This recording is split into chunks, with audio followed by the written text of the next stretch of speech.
السلام علیکم۔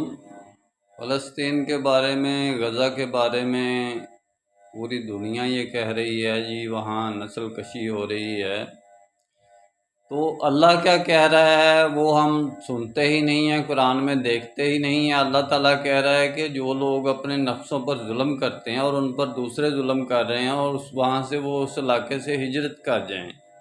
قرآن میں واضح طور پر ہے کہ اگر وہ وہاں سے ہجرت نہیں کریں گے تو اللہ ان کو معاف نہیں کرے گا، یعنی کہ یہ ان کے ظالمی انفسہم، یہ ان کا اپنے نفس کے اوپر خود ظلم ہے کہ جو وہ کر رہے ہیں، جس کو وہ کہتے ہیں جی یہ یعنی کہ ان کی بچہ مار ہو رہی ہے، ان کا یہ ہو رہا ہے، ان کی وہ ہو رہا ہے۔ تو اس کے لیے جب وہ اللہ اور اس کے رسول کے احکامات نہیں مانیں گے، قرآن کے احکامات آیات کو نظر انداز کر کے پس پشت کر کے جانوروں کی طرح، کتوں کی طرح برتنوں میں وہ لوگوں سے کھانے لیں گے، تو وہاں سے ہجرت نہیں کریں گے، اس کی بجائے الگ سے پیسے لے کر، ڈالر لے کر وہ اپنے پچھلوں کو دیں گے جو پیچھے امن علاقے میں بیٹھے ہوئے ہیں۔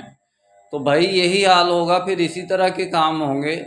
جب آپ اللہ کی بات نہیں مانو گے تو اللہ تعالیٰ پھر اسی قسم کے عذاب اور اسی قسم کی آزمائشیں اور اسی قسم کی مشکلات آپ کے سامنے رکھے گا، اور کیا رکھے گا۔ اور جب تک آپ اپنے آپ کو نہیں بدلو گے تو اللہ تعالیٰ آپ کے حالات بھی نہیں بدلے گا۔ میرا کام اسلامک ورلڈ کی امن اور یونائٹی کا، انشاءاللہ ڈیٹیل میں بات پھر ہوگی۔ نسبت وحدت خدمت خیر کے ساتھ، اللہ حافظ۔